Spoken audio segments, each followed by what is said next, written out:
guys being here, you are making democracy work. Thank you. Thank you for being here. Thank you for being strong Republicans. Thank you for believing in a two-party system for a strong democracy. I deeply appreciate it. You know what? We're at a critical turning point in Illinois' history. Critical turning point, and there's an epic battle going on. People think the battle in Springfield is about the budget. You know what it's really about? It's about the future of our state. It's about whether our children and our grandchildren are going to have a better future in the state of Illinois, or whether that's what we're fighting for every day, a better future for our children and our grandchildren. Or are we going to stay under the thumb of a group of corrupt career politicians who've been dragging our state down the drain for decades? Corruption, cronyism, patronage, deficit spending, higher taxes, job losses, poorly funded schools. Are we going to stay on this track we've been on for years? The answer to that is no, ladies and gentlemen, because the Republican Party is coming back strong and powerful again. We're going to go in a new direction. We're going to go in a new direction. More jobs, lower taxes, better value for taxpayers, outstanding schools that are properly supported, and democracy that works for people again through term limits and fair maps with redistricting reform. Term limits and fair maps, redistricting reform. These are the keys. We're going to never give up on this. We are never going to give up on this. Now, change is difficult. Boy, it's brutal. It's a battle down there. You know, I've been governor for 2 years. Well, it's really like dog years. It's really like 14 years. It's really hard. You know, when I started this job, I was 6'8" and had a full head of hair. This is really, really hard. But you know what? For me, it's work of love. I love the state of Illinois. This is home. This is home, and I love the state of Illinois. And you guys know I'm a volunteer. You guys know I'm a volunteer. I don't want to pay. I don't want a pension.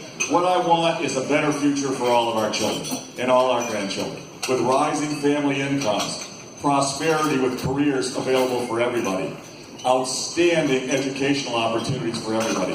That's what we deserve in this state of Illinois. And boy, we have such a wonderful place. We have the best people in America, the hardest working people in any state in America, right here in the state of Illinois. And we've got the best agriculture. We've got the best transportation network. We have some of the best universities and best education systems. We should be kicking tails. We should be one of the fastest growing states. We should be blowing the doors off Texas or Tennessee or Georgia. There's only one thing holding us back, and that's corrupt Democrats down in Springfield controlling our government. Yeah, buddy. And let me tell you this right now. I promise you, I'm a son of a gun when it comes to competition and work hard. Nobody outworks me, ever. And this is for love for me, and let me promise you something. Even though last November it was tragic here in Illinois because the Democrats in the presidential race, Clinton, won Illinois by 17 points. That's a tragedy. Let me tell you the good news. Despite that, we in Illinois picked up 6 seats in the House of Representatives and the Senate and the General Assembly for Republicans last November. Despite that, let me be clear. I am 100% dedicated, 100% committed. I am all in. Next November, in November of 18, you know what we're going to do? We're going to pick up 9 seats in the House of Representatives, and Mike Madigan will no longer be Speaker of the House of Representatives. It'll be a new day in Illinois. It'll be a new day in Illinois. Now, you guys know I got my work ethic from my grandfather. He was a dairy farmer. He was an immigrant. Spoke Swedish. Didn't speak a lot of English. Lived in a little double-wide trailer outside of Whitewater, Wisconsin. He taught me a lot about life. He was my best buddy growing up. He taught me about how to hunt and fish and enjoy the outdoors. But he taught me really 3 core values that I hold dear to me. Number 1 is the importance of hard work. He said, Bruce, whatever you choose to do in your life, you give it 100% every day. You work your tail off. And never settle for anything less from yourself than 100%. Number 2, he said, get a great education. The most important way to have a better life is to make sure you do good in school. I don't want to hear you getting anything out less than A's. I want you to work your tail off in school and do great. Go as far as you can in school. And number 3, he said, give back in your community. We all have a moral duty to help each other. We're all God's children, and we have a moral duty to help each other. We don't help each other through massive government bureaucracy. We help each other through our community groups and our churches and our organizations. We give back and we help each other. And I believe that very strongly. I believe, as the good book says, to whom much has been given, from whom much is expected in return. You know what? I didn't inherit a nickel. We're a middle-class family. I grew up here in Deerfield, just up the road. that went to Wilmot School here on Deerfield Road by 294. My dad was an electrical engineer in Schaumburg at Motorola. My mom was a nurse at Northwestern. I worked my tail off through school. I got my first job when I was 6 years old delivering papers, and then I flipped burgers at McDonald's. I worked my tail off my whole life. I'm not happy if I'm not working. But you know what? My career before I became a public servant working for you, I worked for the teachers of Illinois and the police officers and the public servants of Illinois because I invested their pension money for 32 years. And you know what? We kicked tails. We did 22% annual returns for 32 years, more than double the stock market. So our teachers can have a better retirement, and you can save billions of dollars that you didn't have to put into the pensions because we did so good. And I'm darn proud of that track record. People criticize me for making money. I said, I'm never going to apologize for working hard and making good money. I'll never apologize. Yeah.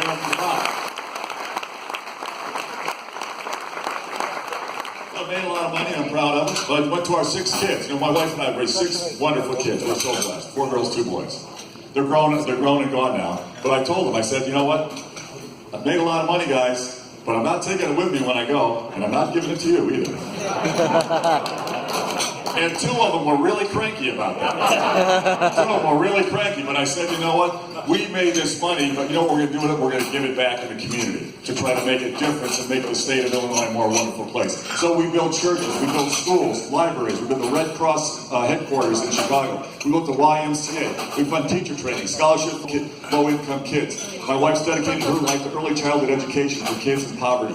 We care. We want this a better place, and we're doing everything we can to give back and make a big difference. And that's what my role as governor. I'm volunteering to work for you, and boy, oh boy, I'm working my family off, and we're going to have big changes in this state. We're going to be a proud, prosperous state again for our children and our grandchildren. Now,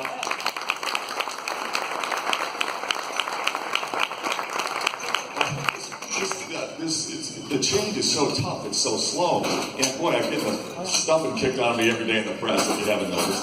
And boy, talk about bias. Oh my goodness, in the press. And my wife, it drives her nuts. You know, she's like, Bruce, what is wrong with you? You're so happy. Why are you so happy? Every morning I'm up at 5:30. Yeah, we're going to get him today. And she says, you are.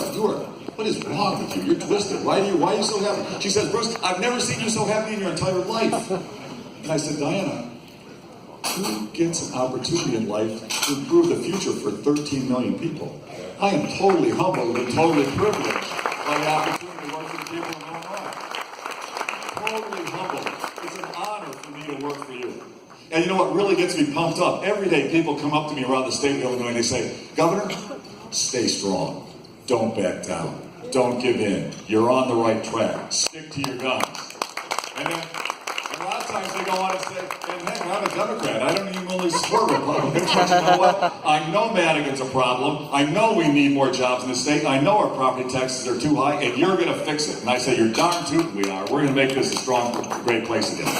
Now, it's a battle, but we're making changes. The press doesn't talk about it. We made big changes. You know what I'm proudest of? We blocked Madigan's $7 billion out-of-balance budget. He wanted way more spending than we got. Now we blocked his out-of-balance budget. We blocked billions of dollars the Democrats wanted to spend beyond what we're spending right now. And we blocked the Democrats' massive income tax hike. Right there, saving you billions of dollars right from blocking old Madigan's bad behavior. And that's a big deal. That's a really big deal. But I tell you, inside the government, we're transforming the government so it works for you again, instead of working for the career politicians and the special interest groups that make money off of you as taxpayers. We've already cut over $500 million out of operating costs of state government, just from good management. We've already cut $220 million out of Medicaid fraud and Medicaid abuse inside our state government. We're going to cut hundreds of millions of dollars more out of waste and abuse in our Medicaid system. And we're transforming our government operations through our computer systems. I brought in a star from Cisco Systems, and we're completely modernizing the computers in the state of Illinois government. I don't think many of you will be shocked to learn we are in the Stone Age when it comes to technology inside government. You probably wouldn't be stunned by that. But you know what? A lot of the departments in state government, they don't even have computers. And the departments that do have computers are running software from 1974. I mean, 1974 is a great year. That's the year I got out of high school. But you know, that's a long time ago, and things have changed a lot since then. I walked into one department, my first 2 weeks in office, there were 200 people in a room just like this, sitting at their desks with paper and pen, processing paper applications. There wasn't a computer in the room. I said, whoa. this doesn't look good. I think they invented computers a couple years ago. We might actually be able to update and make this process a little faster. And they said, well, you can't bring computers in here. It would violate the work rules. You'd have to get the union permission. I said, no. So we're going to digitize this department. Tell me the math. What's the numbers? They said, well, sheepishly, they told me the next day, well, we'd have to spend $500,000. I said, yeah, okay, I might buy that. Maybe we could do better than that. They said, we'd save $7 million per year. Spend $500,000, save $7 million per year. And this is the kind of thing we can do with every department, changing the process. And I'm very excited. We put in brand new union contracts with 20 of the government unions. You know, we're the most unionized state government in America. And we have the highest paid state employees in America. And the unbelievable work rules. I can't turn on a light switch without getting 6 permissions. It's unbelievably restrictive. So I went to the unions and I said, it's got to be a new day, ladies and gentlemen. We got to have a more fair deal for taxpayers. We need a fair deal for taxpayers. And they were a little bit stunned. They were a little stunned because they said, well, most governors kind of work with us and give us what we want. And I said, well, I'm sorry, I'm not a politician. And you know what? I work for the taxpayers, and let me tell you something. I'm the first governor in Illinois history from either party who's never taken a nickel from your union. So don't think that you're going to, influence me or bribe me, because you know what? I work for the taxpayers of Illinois, and we're going to have a new deal in this union contract. And so they said, no, Governor, we want $3 billion more in pay over the next 4 years. And I said, no, we're not doing that. And they said, yes, we are. I said, no, we're not. And I said, you know what? We need a fundamentally different deal. I'll pay you more, but I'll pay you as a percentage of taxpayer savings. You save a taxpayer $1 in your department, I'll give you 10 cents of that dollar. 90 cents savings for taxpayers, 10 cents for you. That's a fair deal. Let's do that. A lot of the employees said, yeah, I'll do that.